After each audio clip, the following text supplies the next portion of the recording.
Welcome back to the Turks. Mark Thompson here for Cenk, and our panel, Robin Sachs, Urmila Aragawi, Chris Moody is joining us from Yahoo News, and Logan Pollard is joining us as well for this segment. We'll talk to everybody in a minute, but Urmila, this is a bizarre tale from this NSA investigation and the smear campaign. That's right. We'll first start with the NSA and the latest from that. We're getting the information from The Guardian, the British newspaper that seems to know more about American business than American newspapers.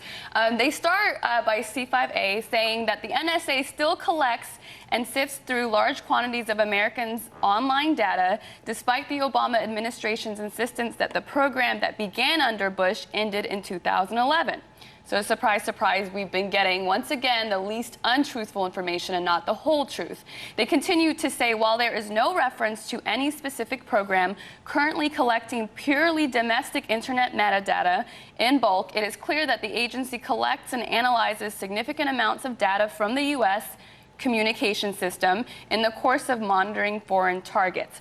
Now, we'll get to a discussion about that in just a second, but today Obama is in Senegal. It's the first leg of his African trip, and although he wasn't there to talk about Snowden, the conversation turned to Snowden, so this is what he said about him. No, I'm not going to be scrambling jets to get a 29-year-old hacker. I continue to be concerned about the other documents that he may have. That's part of the reason why we'd like to have Mr. Snowden in custody. Now, that first little part was an attempt to make it seem like Snowden is not as big of a threat as the Obama administration feels that he is. But I think they are freaking out behind the scenes. If they could, they would scramble a bunch of jets to get him, but that's not really going to be very effective either. I like how he was the hacker in the first sentence and Mr. Snowden in the second sentence. Well, there goes Obama for you. Yeah. Yeah, you didn't really. That was interesting how he handled it sort of glibly initially, and then he got. Well, right. So I wanted to open up to you guys. So we'll get to the smear in just a second, but the information that the Guardian is bringing out is just saying a little bit. It's not a lot more. It's just saying, look, they're watching you. You know that, but they're probably.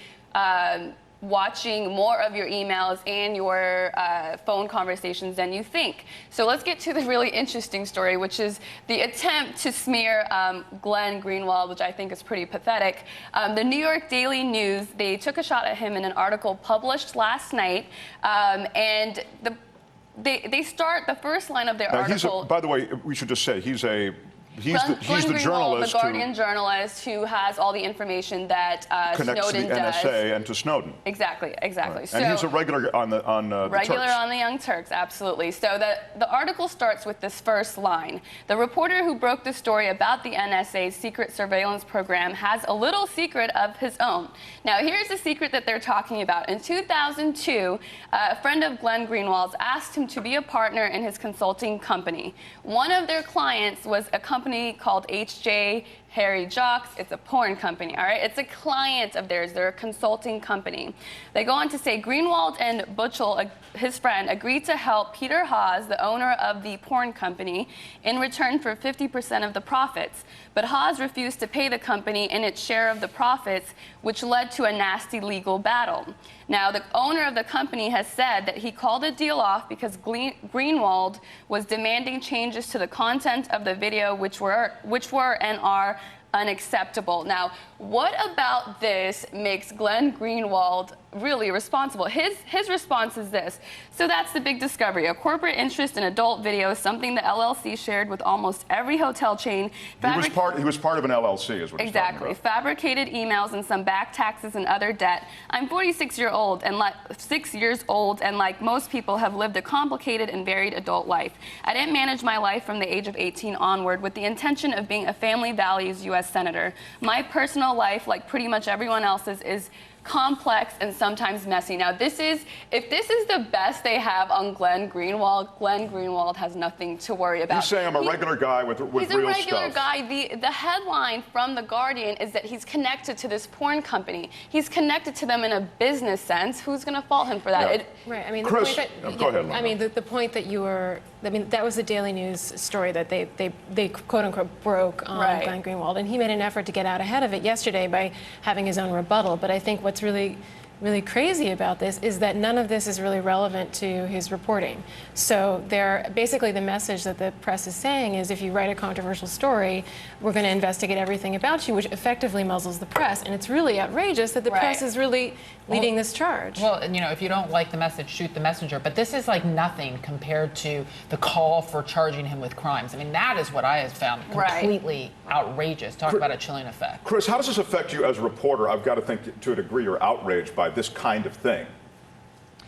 Well, when you break a big story, especially an international story like this, and people come after your past for things that have nothing to do with the story, you're clearly doing something right.